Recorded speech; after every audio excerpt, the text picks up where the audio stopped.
Bila hati terasa berat, tak seorang pun mengerti bebanku. Ku tanya Yesus, apa yang harus ku buat?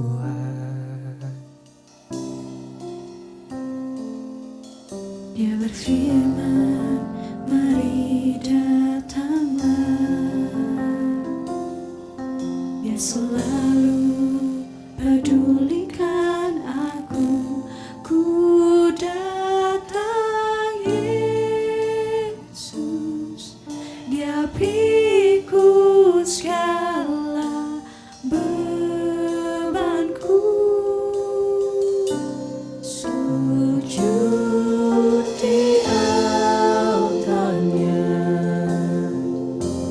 ku bawa hidupku.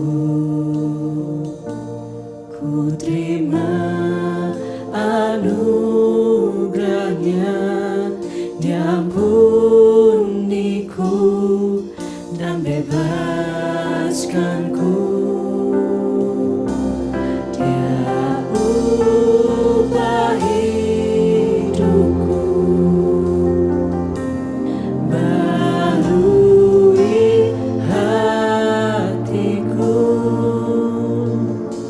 Sesuatu terjadi saat datang di altarnya.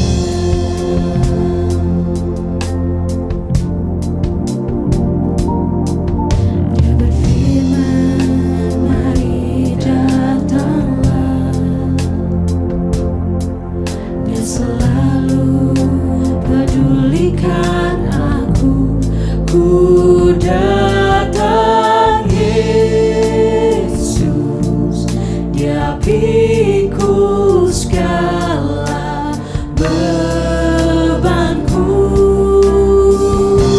Sujud di altarnya, ku bawa hidupku. Ku terima anugerahnya, Dia ampuniku dan bebaskanku. Dia ubah hidupku, barui hatiku. Sesuatu terjadi saat datang di altarnya.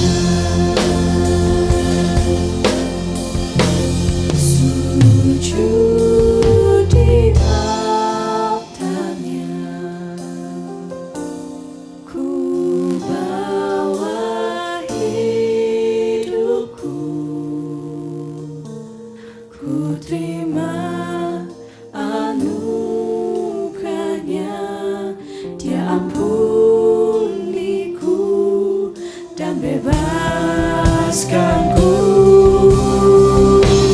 Dia ubah hidupku, barui hatiku. Sesuatu terjadi saat datang di altarnya.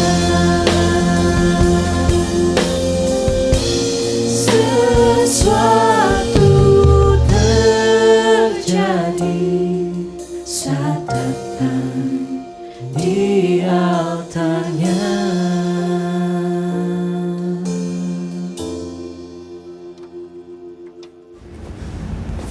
Halo teman-teman, ketemu lagi di dalam kolam kisah dan obrolan anak muda. Kita memasuki bulan yang baru dan juga akan membahas series yang baru yang berjudul God of Wars.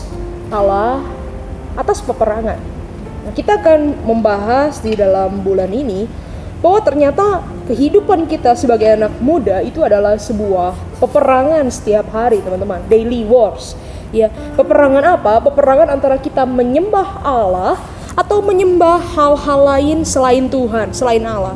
Menyembah Allah yang sejati, yaitu Tuhan Yesus sendiri, atau menyembah berhala yang memenuhi hati kita, dunia kita, bahkan budaya kita hari ini. Melalui video-video dalam series God of Wars ini, kita akan melihat Allah-Allah apa saja yang berperang di dalam hidup kita. Dan bagaimana sebenarnya Yesus itu sudah memenangkan peperangan ini untuk merebut hati kita.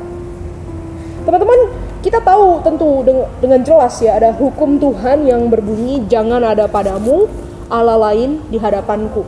Pertanyaannya, apakah benar-benar kita bisa hidup bebas dari berhala? Apakah kita bisa menjalani hidup tanpa Allah-Allah lain dalam hidup kita? Tentu saja berhala di sini bukan bicara soal patung ya, batu, sesembahan, jimat, atau benda-benda primitif yang kita simpan begitu ya. Tetapi berhala itu juga adalah apa? Segala sesuatu dalam hidup ini yang kita pikir kita harus punya supaya hidup kita happy, supaya hidup kita aman dan bahagia, supaya kita baik-baik saja. Tuhan gak cukup, kita harus punya satu hal ini untuk make sure kita hidupnya baik. Inilah berhala kita. Berhala adalah segala sesuatu yang mengikat hati kita, teman-teman, menguasai hidup kita, yang kita gak bisa kalau kita gak punya itu. Berhala adalah akar dari dosa-dosa lain yang kita lakukan dalam hidup ini. Kalau mungkin kita ditanya, kenapa kita berbohong? Kenapa emosi kita bisa tiba-tiba meledak? Kenapa kita nggak bisa atur pola hidup yang baik? Kenapa kita suka nunda tugas kita nggak selesai-selesai? Kenapa kita gagal mengasihi orang, gagal menepati janji? Mungkin kita bisa jawab, oh ya itu memang karena kemanusiaan saya lemah, daging saya lemah. Itu jawaban yang umum, tapi jawaban yang spesifik sebenarnya ini. Karena kita punya berhala. Berhala itulah yang mengontrol hidup kita dan bikin hidup kita jadi nggak baik. Teman-teman, kenapa sih berhala itu begitu mengganggu dalam hidup kita? Dan kenapa kita nggak boleh punya berhala? Kenapa kita nggak boleh tetap menyembah Tuhan, tapi tetap ada satu yang kita genggam? Kenapa nggak bisa? Karena pada dasarnya kita nggak bisa mendua hati seperti itu. Kita nggak bisa pegang Tuhan dan secara bersamaan sama besar kita pegang yang lain, nggak bisa. Pada akhirnya cinta kita harus memilih, teman-teman. Hati kita harus memilih. Kita mau serahkan hati ini kepada siapa? Kepada Tuhan atau kepada yang lain? Nah, teman-teman, kalau kita kena tanggung ya, kentang ya, menyembah Tuhan tapi juga masih mau berhala, maka hidup kita ambigu. Kita akan kayak seperti ditarik, maju enggak, mundur enggak, teman-teman. Hidup kita akan seperti putar-putar dalam lingkaran yang itu-itu aja, yang kita nggak bisa putuskan. Hidup kita akan mess up. Kita nggak akan bisa rasa happy yang sejati. Malah kita akan terus jatuh bangun dalam dosa-dosa yang sama. Maka kita harus bikin keputusan. Mau sembah Tuhan atau sembah yang lain. Teman-teman, alasan lain kenapa kita juga nggak boleh punya berhala dalam hidup ini adalah Christianity is all about relationship. Kekristenan itu bukan agama, tapi kekristenan itu hubungan. Paling utama hubungan dengan Tuhan. Di dalam Alkitab Tuhan itu banyak sekali kasih gambaran hubungan tentang kita dan Tuhan. Tuhan itu bilang hubungan kita dan Tuhan itu seperti bapa dan anak, seperti sahabat, seperti guru dan murid, ya. Seperti Tuhan Yesus itu dikatakan kakak tertua yang sulung dari antara banyak saudara. Dan bahkan hubungan yang paling intim, paling dekat, Yesus dan orang percaya, Yesus dan kita, Yesus dan gereja, itu digambarkan sebagai pernikahan. Dikatakan kita ini mempelai, ya, Kristus mempelai laki-laki dan kita pengantinnya. Pendeta Timothy Keller itu berkata begini, banyak sekali orang Kristen mengaku diri menikah dengan Kristus, gereja, menikah dengan Kristus, tapi tidur dengan dunia, tidur dengan berhala. Maka penyembahan berhala itu bukan sekedar kelemahan karakter, kejatuhan, tapi penyembahan berhala itu adalah sebuah perzinahan di dalam hubungan rohani kita dengan Tuhan. Penyembahan berhala itu perselingkuhan, dan kita sedang melukai Tuhan ketika kita melakukannya. Teman-teman, tentu saja kita nggak mau bukan menjadi mempelai yang sangat jahat.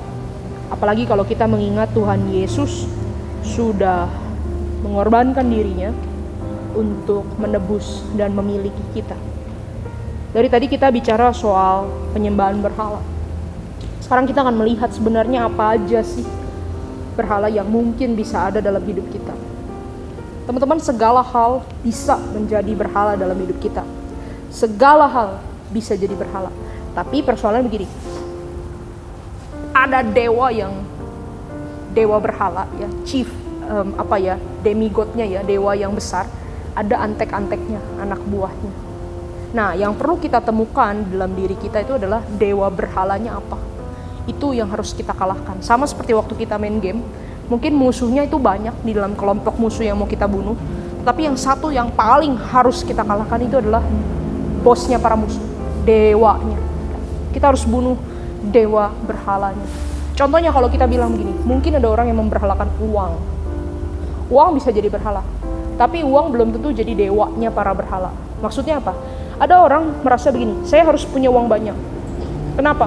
Karena kalau saya punya uang, saya dihormati. Kalau saya punya uang, saya bisa nyuruh-nyuruh orang. Saya bisa berkuasa, saya bisa punya pengaruh. Nah, maka yang dia cari dengan punya uang adalah kuasa. Tetapi ada kelompok orang lain yang berpikir begini, saya harus punya uang banyak, supaya apa? Supaya bisa ikut geng sosialita teman-teman saya. Yang suka pakai barang branded, yang suka nongkrong di tempat-tempat mewah, dan itu butuh modal. Jadi uang bagi orang yang kedua ini adalah untuk mendapatkan penerimaan. Nah, di sini kita melihat teman-teman, barangnya, materinya itu sama-sama uang, tapi berhalanya bukan uang. Dewa berhalanya bukan uang. Dewa berhalanya apa? Kekuasaan, pengaruh. Yang satu lagi dewa berhalanya apa? Penerimaan. Kita perlu cari tahu apa dewa berhala dalam hidup kita, dan kita perlu kalahkan itu di bawah kaki Kristus. Teman-teman, di dalam 4 video berikutnya, dalam 4 minggu berikutnya di hari Jumat, kita akan secara khusus melihat 4 dewa berhala. Masih banyak yang lain, tapi kita hanya bisa bahas 4 saja, yaitu kesenangan, pleasure, ya, lalu berhala cinta kasih, berhala love, berhala kesuksesan, kemuliaan diri, self glory, dan yang terakhir adalah berhala agama. Ya. Pleasure, love, self glory, and religion. 4 hal ini bisa menjadi dewa berhala yang harus kita kalahkan, yang kalau kita nggak kalahkan dia akan merusak hubungan kita dengan Tuhan. Kita perlu jujur sama diri kita. Apa sebenarnya yang menjadi berhala kita? Di mana kita simpan rapat-rapat berhala kita? Di mana titik lemah kita bisa diserang dan jatuh? Hari ini teman-teman, saya mau memberikan sebuah peta untuk perjalanan sepanjang bulan ini di dalam series ini.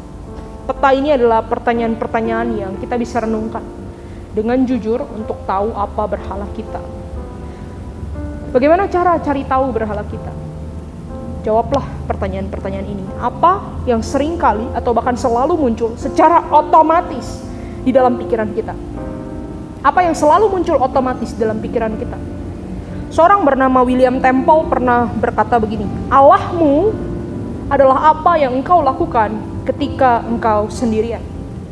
Dengan kata lain, Allah yang ada di dalam hati kita itu sesuatu yang akan selalu muncul di dalam pikiran kita ketika kita udah gak ada mikirin apa-apa lagi. Tiba-tiba dia muncul. Bisa jadi itu Allah kita. Yang kedua, apa yang benar-benar kita pengen dalam hidup ini? Apa yang selalu kita pengen punya, usahakan, pengen kejar? Rasanya kalau kita punya ini, segala sesuatu di dalam hidup kita will be okay, will be better.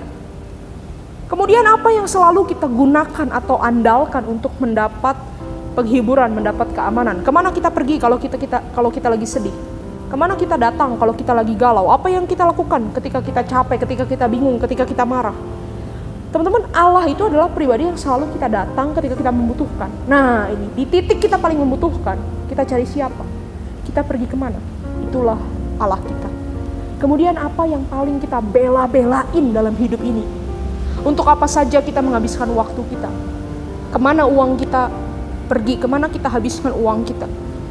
Kalau sesuatu itu harganya begitu besar buat kita, tapi kita rela habiskan uang kita, waktu kita, tenaga kita untuk dapatkan itu. Jangan-jangan itu berhala kita. Kemudian apa yang bisa membuat kita sangat sensitif, ya? Yang kalau itu digeser, diusik sedikit, kita jadi reaktif, kita jadi marah, kita jadi emosi meledak. Ada orang yang marah ketika ditinggalkan, ada orang yang marah ketika ditolak, ada orang yang marah ketika hidupnya jadi rencananya kacau berantakan. Apa yang paling membuat kita sensitif? Itulah berhala kita. Terakhir, cara mendeteksi berhala itu seperti ini. Kalau seandainya kita diminta, diambil daripada kita apa yang kita punya, suruh serahkan. Apa yang terakhir kita pegang? Misalnya semua yang ada pada kita harus diambil. Ini saya kasih, ini saya kasih, ini saya kasih, ini saya kasih. Satu ini jangan saya kasih. Yang terakhir kita lepaskan. Kemungkinan besar itulah berhala kita. Teman-teman, setiap kita menghadapi peperangan setiap hari, John Calvin berkata, hati manusia adalah pabrik berhala yang tidak pernah berhenti produksi. Termasuk hati saya, teman-teman. Bahkan sebagai hamba Tuhan bergumul dengan penyembahan berhala. Tapi mari kita belajar datang pada Tuhan, mengakui berhala-berhala kita. Kita kenali apa sebenarnya dewa berhala kita. Dan kita bawa itu ke hadapan terang Injil, kita lepaskan. Kiranya Tuhan menolong kita selamat berperang, selamat berjalan bersama Tuhan.